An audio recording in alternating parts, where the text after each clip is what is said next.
7 years. That's how long I gave myself to this marriage, to Daniel. I poured my heart into our home, our routines, our little traditions.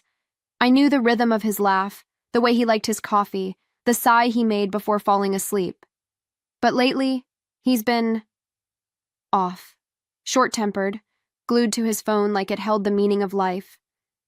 I told myself it was work stress, or maybe a midlife slump, but deep down, I already knew. I just didn't want to. It happened on an ordinary Tuesday, of course. I was doing laundry, nothing dramatic, just folding shirts and emptying pockets. Then I felt something stiff tucked inside his jacket. I pulled it out, a hotel receipt. My stomach sank, and then came the jewelry box. Velvet, elegant, almost mocking. Inside was a bracelet I had never seen in my life. Not on a birthday, not on our anniversary. I stood there, holding proof, and oddly, I didn't fall apart. I just went still. That night, once he'd passed out with his phone still glowing beside him, I got up. I wasn't even shaking. I just opened his messages. Deleted ones, of course, but not well hidden. And there it was. Her name, their chats, the details, the lies. It was all there, plain as day. And in that moment, I didn't cry. I didn't scream. I smiled. Not because I was okay, but because, somehow, he had just handed me the gift I didn't know I needed. I sat in the dark for a while, just listening to the silence. It was strange. I expected to feel rage, betrayal, something explosive. But instead, there was a quiet calm wrapping itself around me. Like my body had been bracing for an earthquake, and now that it had finally hit, I was still standing. All those little moments I had doubted myself, thinking I was too sensitive, too paranoid, suddenly made sense. I wasn't crazy, I was right. And that truth, it gave me power. In the morning, I made him coffee, just like always. I even kissed his cheek. He didn't notice a thing. He never really did he? He sat at the table, tapping away on his phone, lying through his teeth about meetings and deadlines. And I just watched him, really looked at him. Not the man I fell in love with, but the man he'd become. Self-absorbed, distracted, lazy with his deception, and all I could think was, she can have him. But I wasn't going to play the cliché. No messy confrontations, no screaming in restaurants or throwing his clothes onto the lawn. I wanted something cleaner, sharper. I didn't just want to leave. I wanted to make a statement, one that would echo. So I started paying attention, watching how he typed her name, the flowers he once sent, the places he went when he said he was at work. I gathered the pieces like a puzzle, and piece by piece, the plan started to bloom. The more I uncovered, the less I flinched. Her name was Vanessa. I found it in his contacts, saved under something pathetic like consulting lead. She lived a few neighborhoods over, apparently liked white lilies and red wine. I even found a dinner reservation he made for their anniversary. The audacity made me laugh.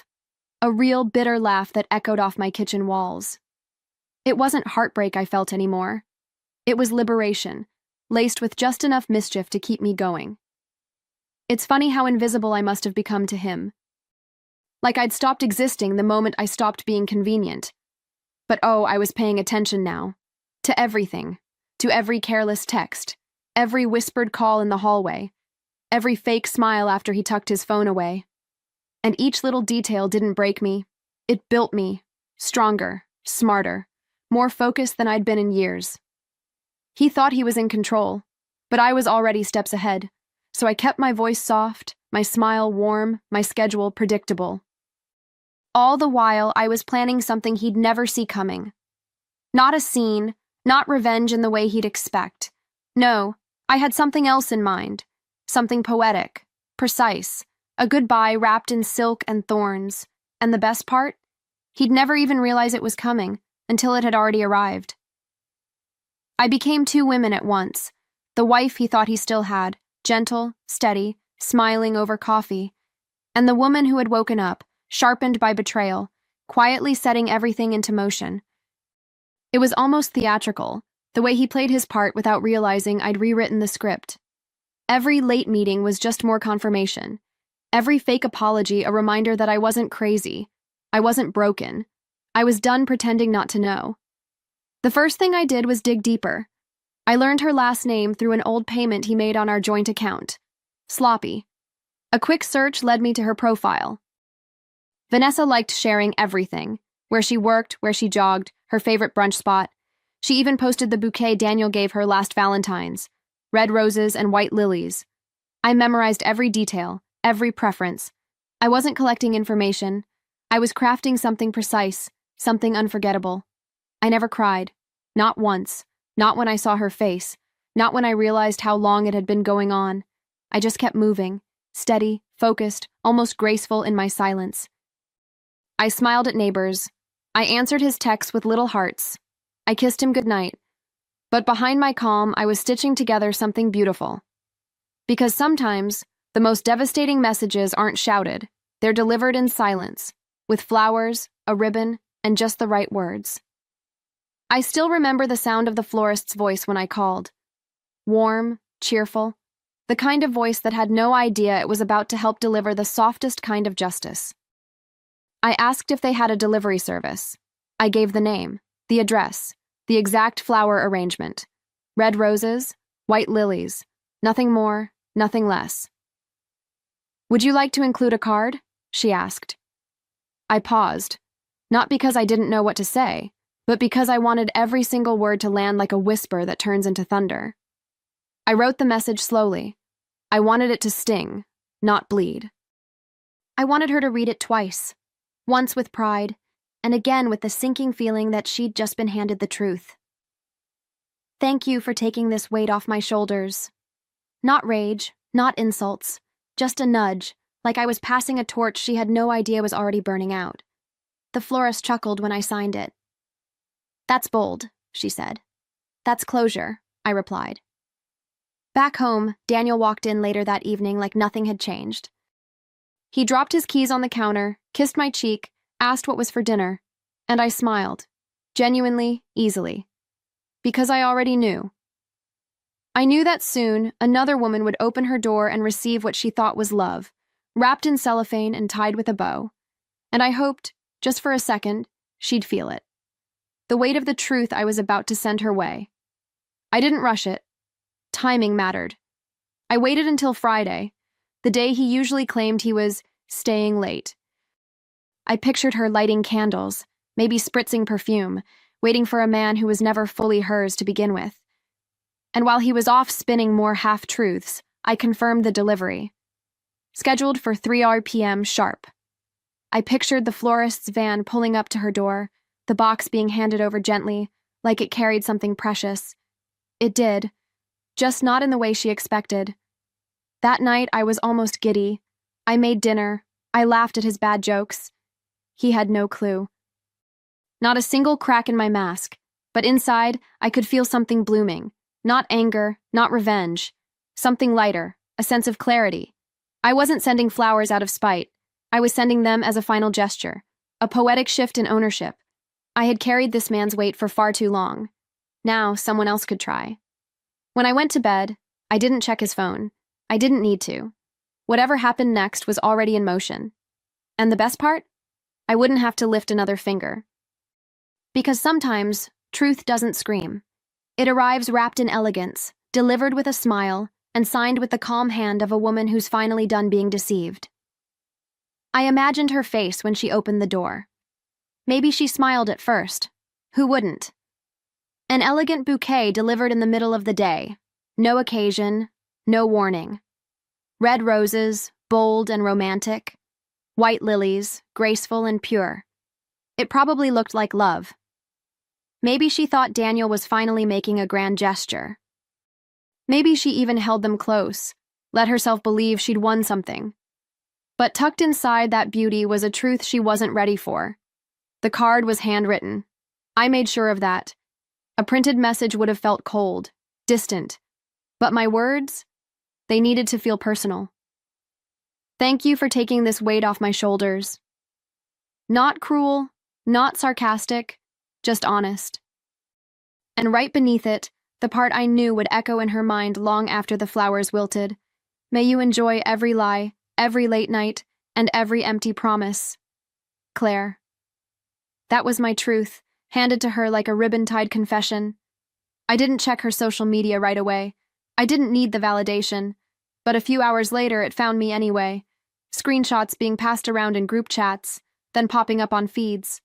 Her post, a close-up of the bouquet, the card front and center. Comments poured in like wildfire. This is art. Queen behavior. She didn't cry. She delivered. I sat there, watching strangers cheer for a story they didn't even know belonged to me, and I felt something rare. Peace. The internet can be cruel, but that day, it felt like an unexpected wave of sisterhood. Women I didn't know, from cities I'd never visit, were clapping for me with their keyboards. They saw the strength in my silence, the message between the lines. And for the first time in a long while, I didn't feel invisible. I felt seen, not as the betrayed wife, not as a victim, but as someone who had taken back the narrative without screaming or begging. I was reclaiming myself, one petal at a time. Of course, Daniel had no idea yet. He was still walking through the world like a man in control of his story. But that story had just been rewritten without his permission, and I wasn't waiting for his reaction. I was done reacting. My part had been played, and now it was his turn to face the echo. I imagined her reading the card over and over, trying to understand if it was kindness or cruelty. But that was the beauty of it. It was neither. It was clarity. I didn't feel petty. I felt precise. There's something powerful about delivering the truth in a way that's undeniable. No drama, no chaos. Just a single moment that cracks the mask open. Vanessa hadn't stolen anything from me. She'd inherited a man I no longer wanted. And now she was holding the proof, not just in flowers, but in every carefully chosen word I left behind. I wasn't bitter. I was free. And I had just sent my silence wrapped in fragrance and fire. That night, I poured myself a glass of wine and watched the sun dip below the horizon like it was taking the past with it. The house was quiet, but not heavy. Just still, like it was holding its breath. I sat by the window, letting the hum of the evening settle around me, and thought about how far I'd come in just a few days. There was no plan to burn his life down, no vengeance tantrum, just small, deliberate steps toward peace. My version of closure didn't need chaos. It just needed truth. Somewhere across town, I imagined her holding that bouquet, rereading the card, maybe pacing her apartment, trying to make sense of what she'd just received. I wondered if she'd ask him about it. If he'd lie, if she'd believe him, or if the seed of doubt I planted would quietly start to bloom, like a weed in the middle of what she thought was a garden. That was the thing about deception. It never stays neat. It spreads, and eventually, it consumes. And me? I was already packing. Not just my things, but my peace, my self-respect, my future. I folded clothes with care, not grief. I placed books into boxes without hesitation. Every item I touched, I asked myself, do I want to carry this into my new life? Daniel didn't know it yet, but this wasn't just a message for her. It was the start of my exit. Quiet, graceful, permanent. The morning I left, the sky was that pale gray that makes everything feel suspended, like even the weather knew something was ending. I moved through the house like a ghost, barefoot, deliberate, almost reverent.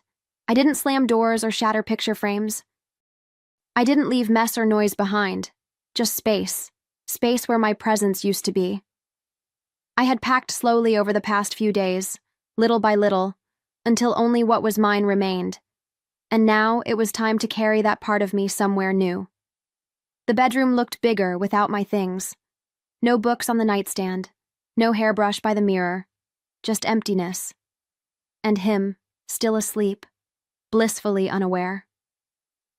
I stood in the doorway and looked at him one last time. Not with sadness, not even anger. Just detachment. The kind that settles in after you've cried all your tears long before goodbye. I didn't need to wake him. I didn't owe him a monologue. He'd feel it the moment he opened his eyes and realized the silence was permanent. On the kitchen table, I left a single sheet of paper. No flourish, no apology, just my truth, the one he never cared to ask for. You never deserved me. Now you can have her, and everything else that comes with you. I didn't sign it. I didn't need to. He would know. He'd read it again and again, searching for some version of me that might still care. But that version was gone. The one who stayed, the one who begged, the one who believed, all gone. I didn't look back when I closed the door. Not once. There was no cinematic pause, no tears brimming in my eyes, just the sound of the lock clicking into place, final, quiet, satisfying. My car was already packed. Every item chosen with intention, like I was curating a new version of myself. I didn't take everything, just what mattered. Clothes I loved, books that had comforted me, photographs where I looked truly happy, not the forced smiles beside a man who barely noticed I was fading. The apartment I moved into wasn't glamorous, but it was mine. Small, sunlit, imperfect in all the right ways. The kind of place where I could start over without the weight of pretending. I opened the windows wide and let the breeze sweep through every room, like an exhale I'd been holding for years. I set a coffee mug on the counter, played music I hadn't heard in forever, and watched the dust settle in unfamiliar corners. And for the first time in so long, I felt light. Then came the brunch invites.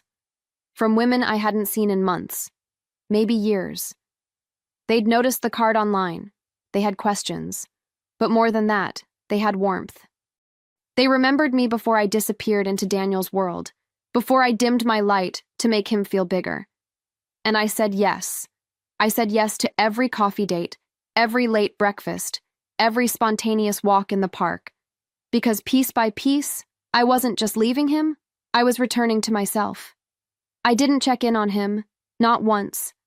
I didn't ask mutual friends how he was coping. I didn't scroll through his profiles or try to gauge his reaction. That part of my life was closed. Not out of pride, but peace. And yet, I knew exactly what the silence was doing. I knew how loud it must have felt for him. No calls, no texts, no dramatic confrontation he could twist into victimhood. Just absence. And the note. That one line, sitting alone on the kitchen table like a mirror he couldn't avoid. Every day in my new place brought back little pieces of joy I didn't realize I had lost.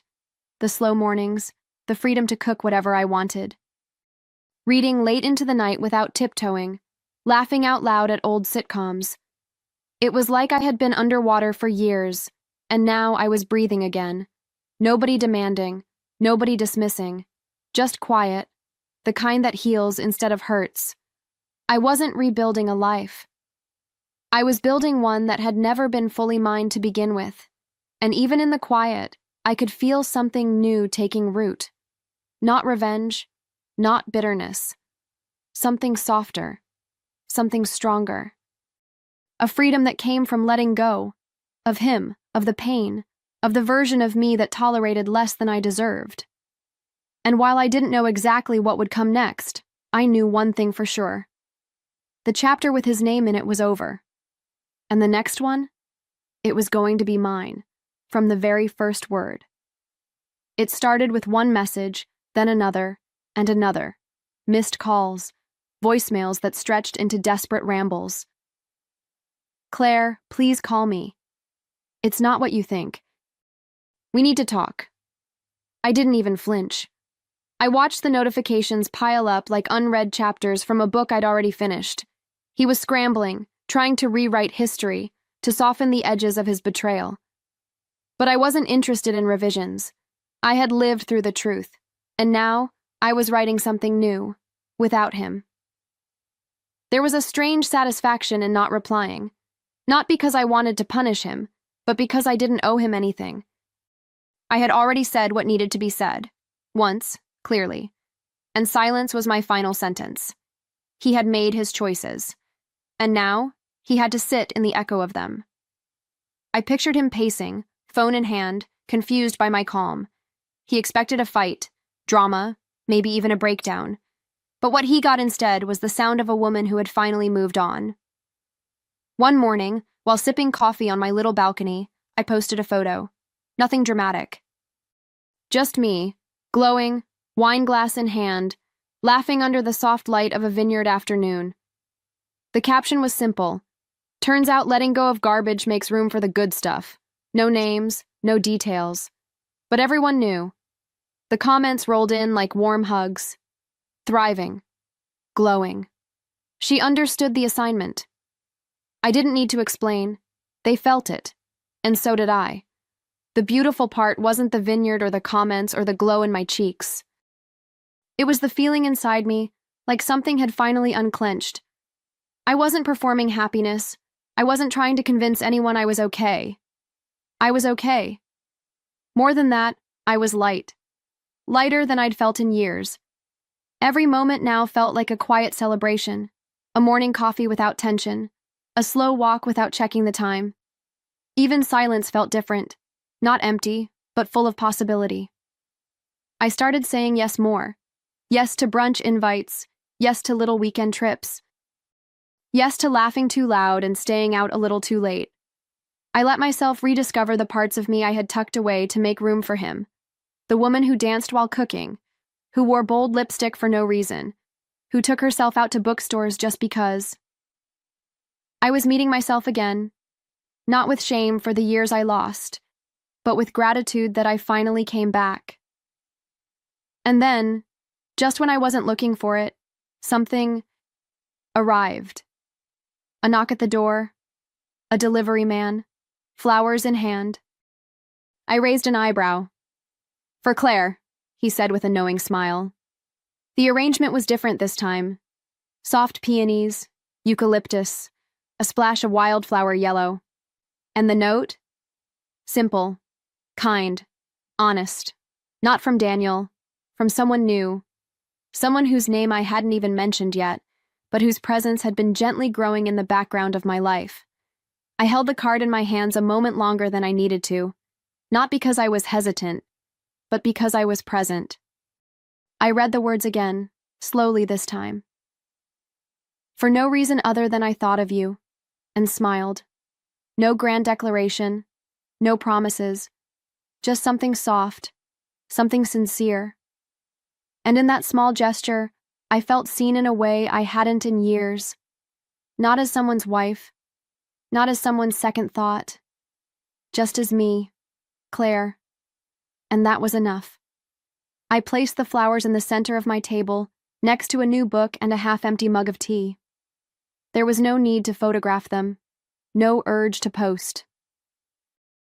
This moment wasn't for applause, it was for me, a reminder that I hadn't just survived, I had bloomed, in quiet, unexpected ways. That even after betrayal, even after loss, life could still offer beauty. Not because someone handed it to me, but because I created space for it. I made room for better. And maybe this new someone would stay. Maybe they wouldn't. But I knew this much. I'd never again shrink to fit inside someone else's story. I had found my voice in the silence, my power in the stillness. And as I opened the window and let the warm air drift in, I knew something for certain. I wasn't waiting to be chosen anymore. I was the choice. Finally, fully, and without apology. You've become a relic with a title we can't afford anymore. The words from Dr. Elliot Wilson's all-staff email burned on my computer screen. My hands trembled as I reread the announcement that had been sent to over 300 hospital employees. After careful consideration of our financial outlook, I've made the difficult decision to eliminate several administrative positions. This includes the role of Senior Hospital Administrator, currently held by Marissa Shaw. While we appreciate her 18 years of service, Northwood Memorial needs fresh perspectives to navigate today's healthcare challenges. Gina is stuck in the past, resistant to innovation, and preventing us from implementing necessary changes.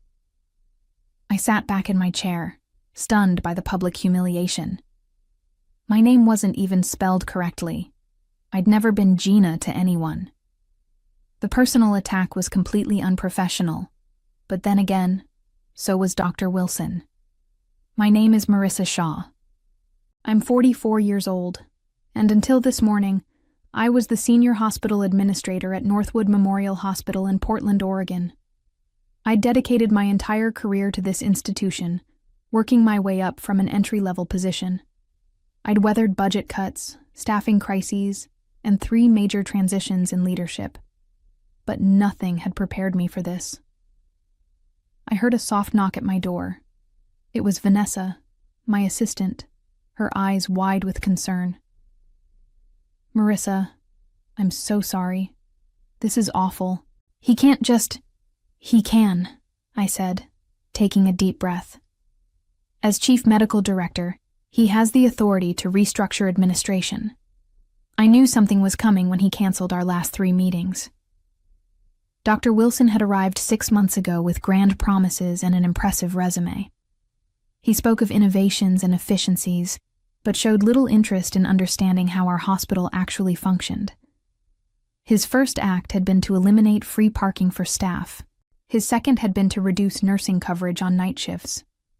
"What will you do?" Vanessa asked, her voice cracking. I looked around my office, at the certificates on the wall, the family photos, and the row of binders on my shelf labeled Safety Protocols and Violations. Those binders contained 18 years of meticulously documented safety concerns, staffing issues, and policy violations. Some were resolved. Many were not. "I'll be fine," I said, feeling a strange calmness settling over me. Sometimes being underestimated is an advantage. I stood up and started collecting my personal items, leaving the binders untouched. I had digital copies of everything. When security arrived to escort me out, another of Wilson's humiliating tactics, I was ready. I smiled, took only my personal belongings, and walked out with my head held high. That evening, I made a single phone call. The call was to Dorothy Winters, a former board member who had retired last year. She had been my mentor when I first joined Northwood Memorial and remained a close friend. "He did what?" Dorothy's voice rose with indignation when I told her about the email. "That's grounds for a defamation suit, Marissa." "Maybe," I said, pouring myself a glass of wine as I sat in my darkened living room. "But that's not the route I want to take." I explained to Dorothy how Dr. Wilson had been systematically dismantling safety protocols over the past 6 months, how he'd reduced nurse-to-patient ratios on oncology and pediatric floors, how he'd extended shifts for surgical staff beyond what was considered safe, how equipment maintenance schedules had been stretched to cut costs. "The problem is," I continued, "he's been clever about it. Each change is presented as temporary or justified by some industry trend he's misinterpreting. The board sees the cost savings but not the risks. And I'm guessing you've documented all of this," Dorothy said. It wasn't a question. Every incident, every complaint, every near miss. I've been building these files since I started at Northwood. 3 hospital directors before Wilson have tried cutting corners, and I've always had the evidence to show why it wouldn't work. What I didn't tell Dorothy was how personal this felt. My mother had been a patient at Northwood 20 years ago. A missed medication and an understaffed night shift had led to complications that extended her hospital stay by weeks. It was that experience that had driven me to pursue hospital administration, to be the person ensuring those mistakes didn't happen to others. "I sacrificed everything for that hospital," I said quietly. "Relationships, starting a family, vacations. I believed I was making a difference." "You were," Dorothy insisted, "and you still can.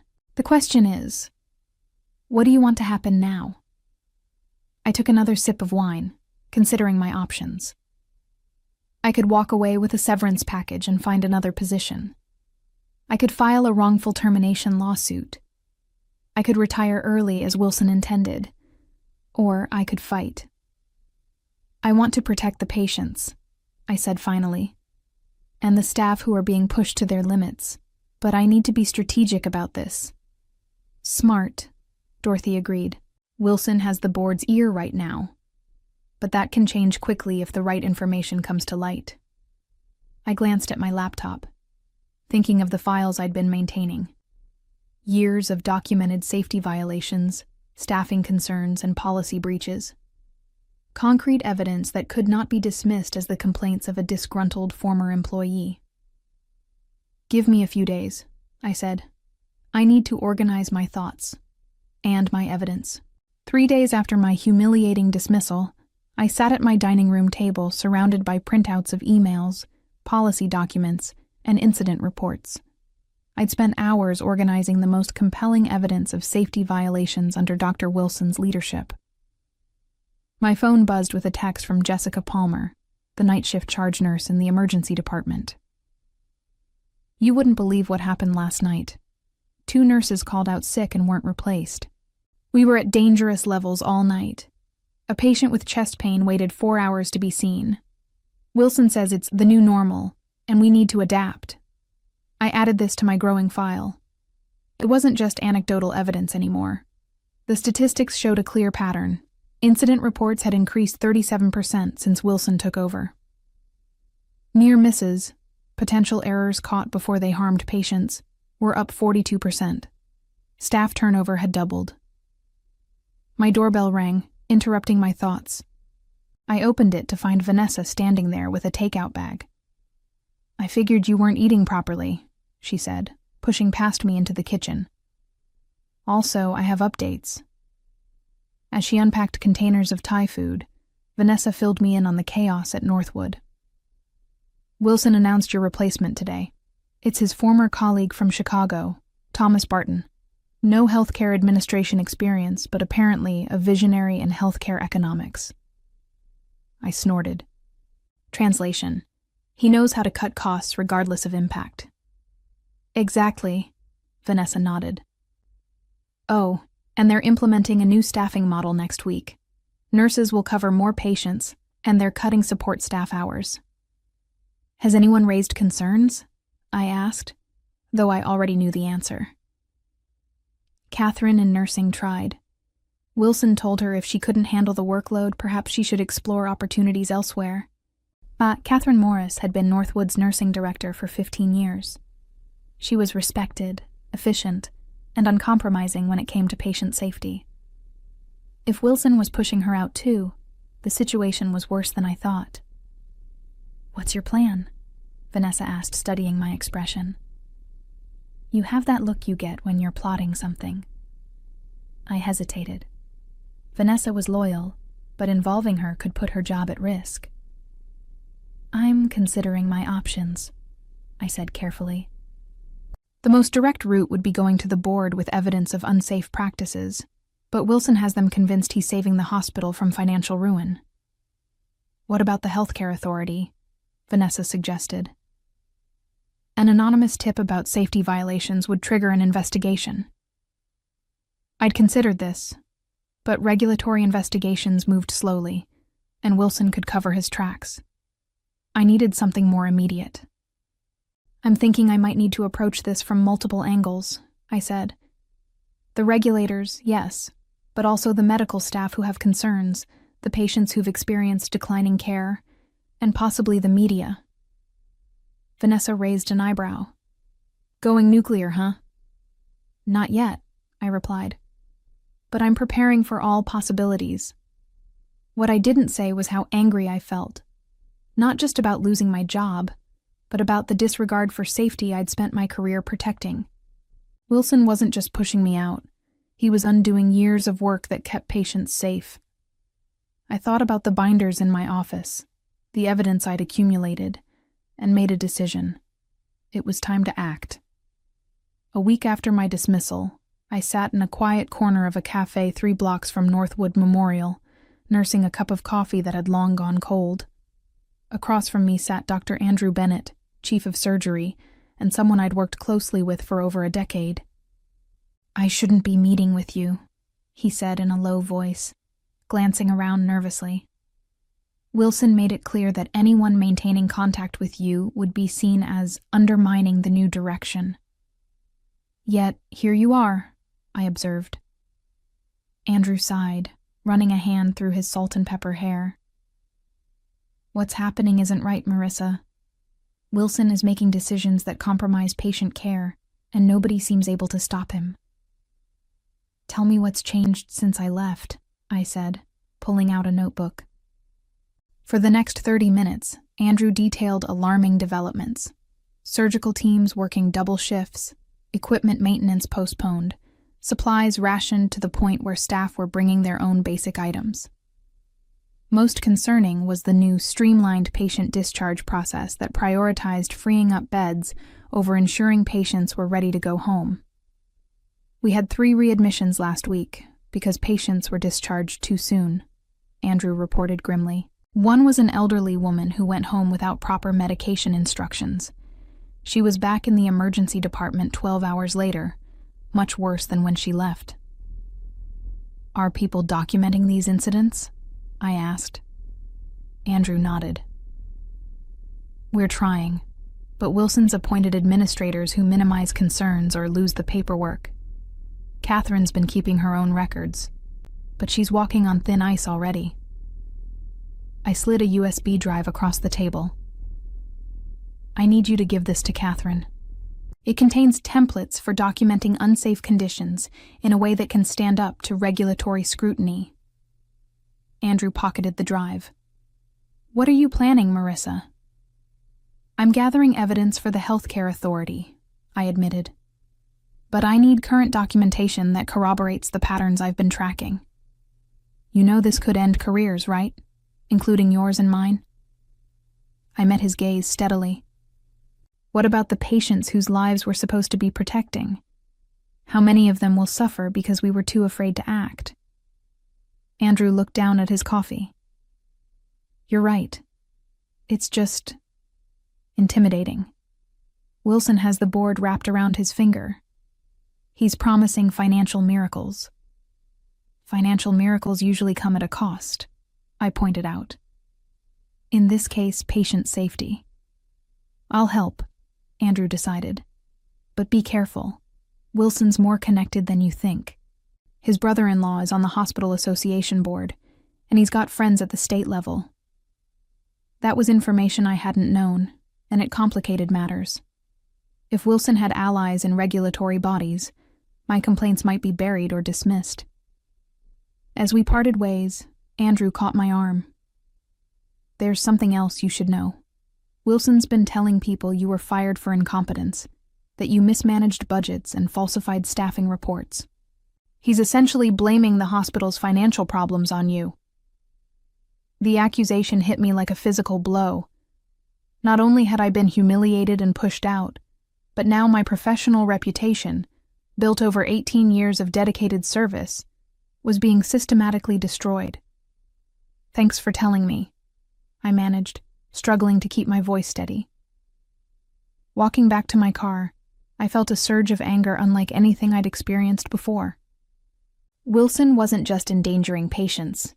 He was attacking my integrity, my life's work.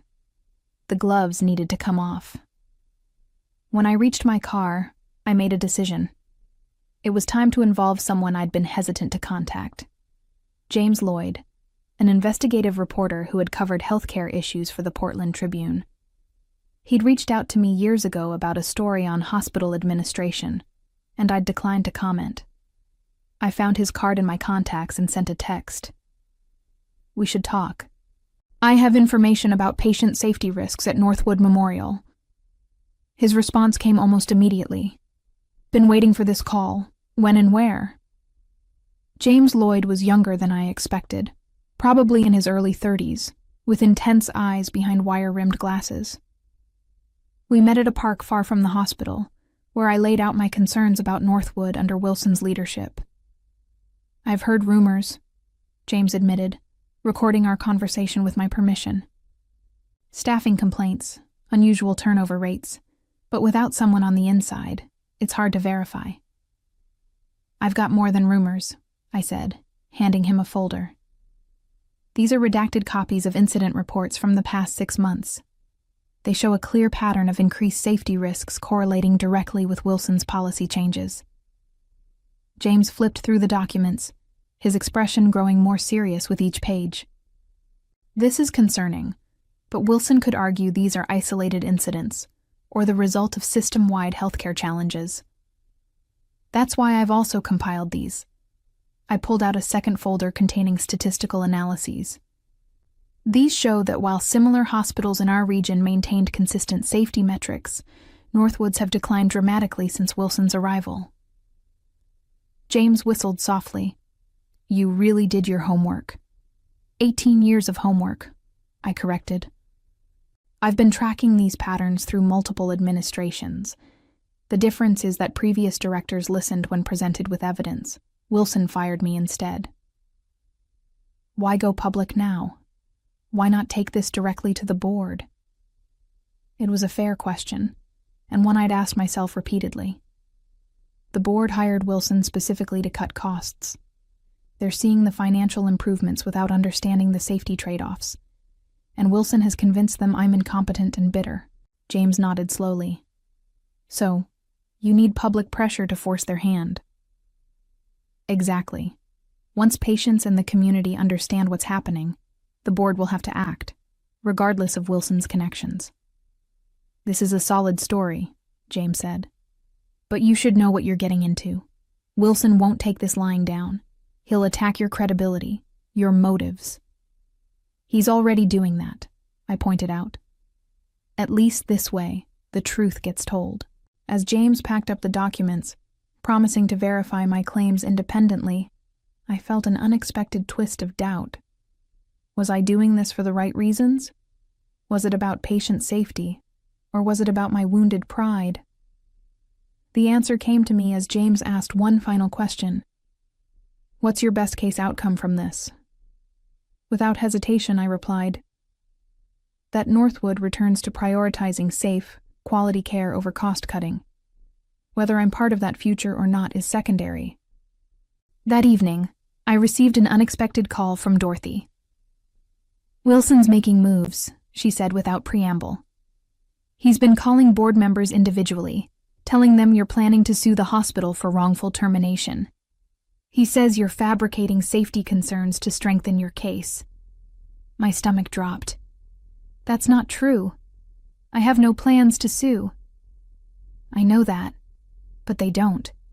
He's poisoning the well before you can even approach them. This was a development I hadn't anticipated. Wilson was more strategically minded than I'd given him credit for. There's more, Dorothy continued. He's expediting his cost-cutting plans, implementing them all at once rather than gradually. It's like he knows a storm is coming and wants to secure as many changes as possible. That meant he suspected I was gathering evidence. Perhaps he'd been warned about my meeting with James. Or maybe Andrew's conversation with Catherine had been discovered. What should I do? I asked, suddenly feeling out of my depth.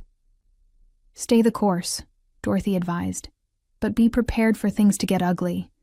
Wilson's the type who's built his career on never backing down, never admitting mistakes. After we hung up, I sat in my living room, staring at the wall of evidence I'd assembled. I'd planned to move methodically, building my case before making it public. But Wilson was accelerating his timeline, which meant I needed to accelerate mine. I texted James, "How quickly can you run the story?" The headline appeared 3 days later. Patient safety concerns plague Northwood Memorial Hospital.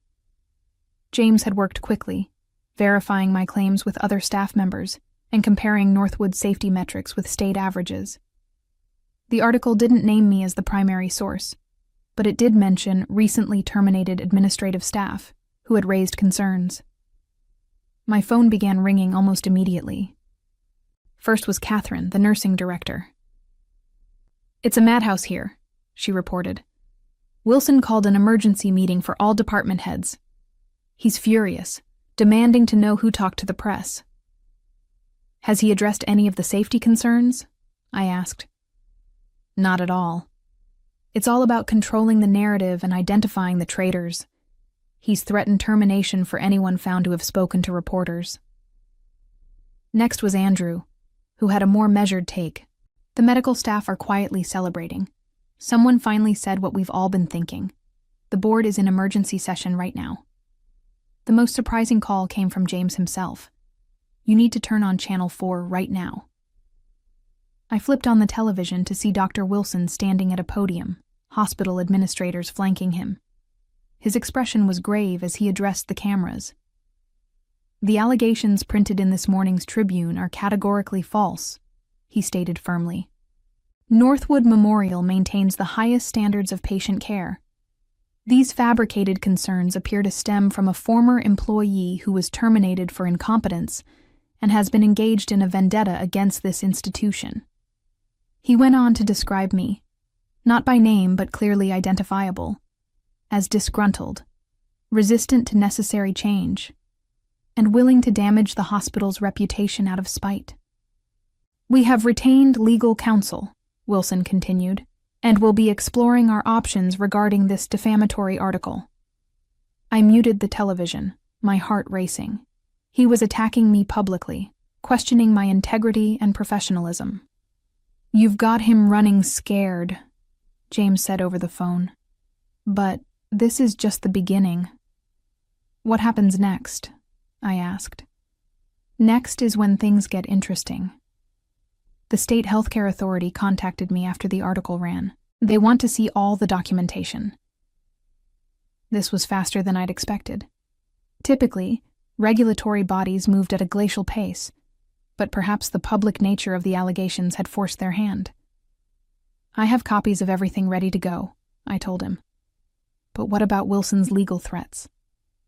"Standard intimidation tactics," James dismissed. "The Tribune's lawyers reviewed every word before publication. Everything's factual and properly sourced." I wasn't so easily reassured.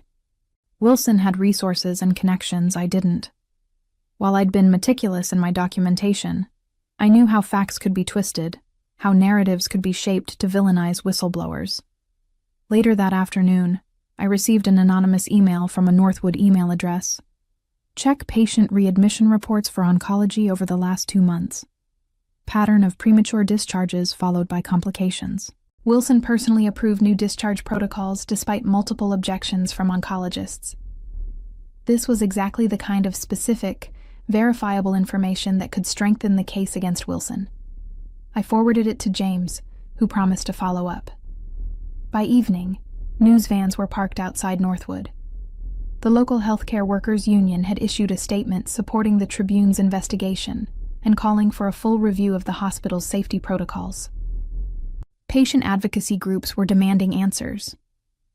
What had started as my private collection of documentation had snowballed into a full public reckoning. As I watched the coverage, I felt a strange mix of vindication and anxiety. I'd wanted to protect patients and hold Wilson accountable, but I hadn't anticipated how quickly things would escalate, or how personal the attacks would become. This was no longer just about my career. It was about the future of Northwood Memorial and the safety of countless patients. And despite Wilson's counteroffensive, I knew I had one critical advantage. The truth was on my side. 1 week after the Tribune article broke, the healthcare authority announced a formal investigation into Northwood Memorial. Inspectors arrived without warning, reviewed records, interviewed staff, and observed operations. Wilson was noticeably absent during their 3-day visit, represented instead by nervous administrators who struggled to answer pointed questions about staffing ratios and safety protocols. I watched from a distance, getting updates from Catherine and Andrew. The investigation itself was vindication, proof that my concerns warranted attention. But I knew Wilson wouldn't go down without a fight. On the 4th day, I received an unexpected visitor.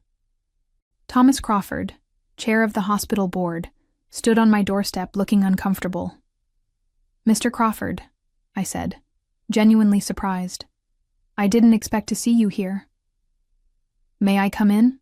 he asked, glancing over his shoulder as if worried about being seen. I led him to my living room, where my wall of evidence was still displayed. He stared at it for a long moment before speaking. "The board has received the preliminary findings from the healthcare authority," he said gravely. "They're concerning. Significant safety violations, potential regulatory actions, possible fines." He paused. "They specifically cited decisions made under Dr. Wilson's leadership." I waited, sensing there was more. "We've also discovered financial irregularities, he continued. Consulting fees paid to companies connected to Wilson's family members.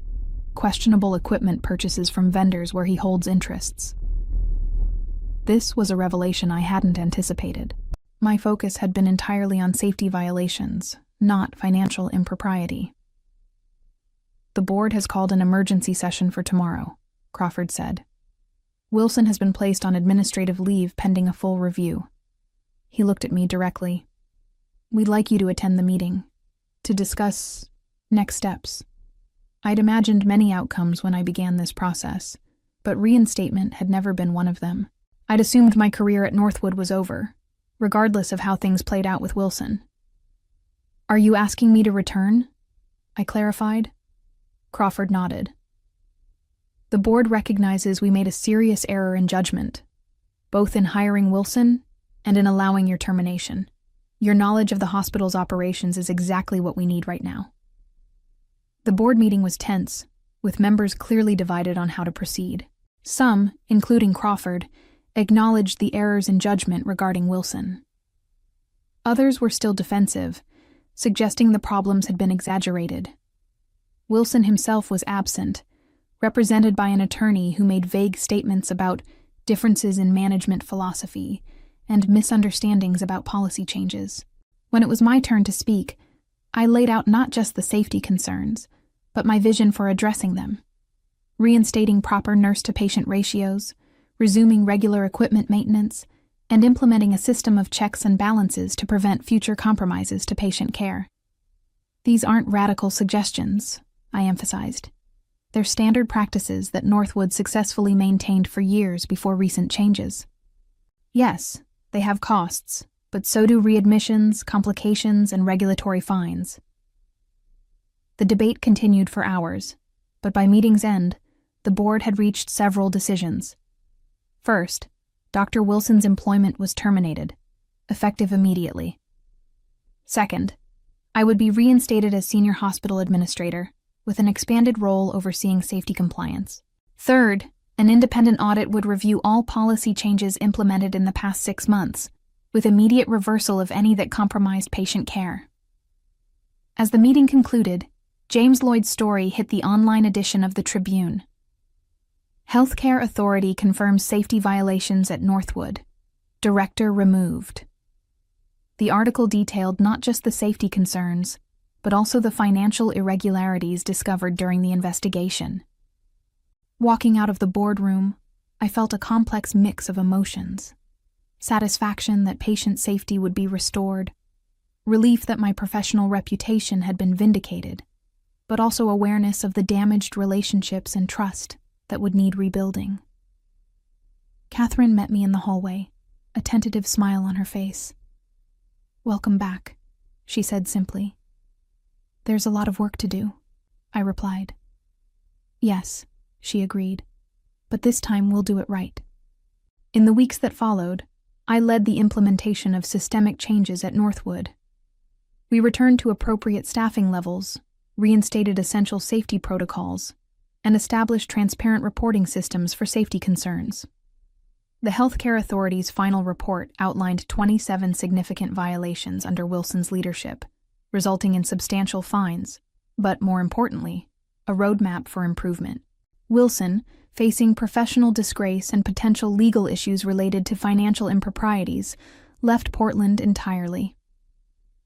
I heard he'd taken a position at a private healthcare consultancy in another state, a concerning development, but one outside my control. As for me, I found myself more committed than ever to Northwood's mission. The experience had reminded me why I'd entered healthcare administration in the first place. Not for power or prestige, but to ensure that patients received the safe, quality care they deserved. 1 year after my early retirement and subsequent return, I stood in the hospital lobby unveiling a new patient safety initiative. Looking at the assembled staff, many of whom had risked their jobs to speak truth about unsafe conditions, I felt profound gratitude. My meticulous documentation had provided the ammunition, but their courage had made victory possible. We had transformed a potential tragedy into an opportunity for renewal, proving that sometimes the best revenge isn't punishment, but reform.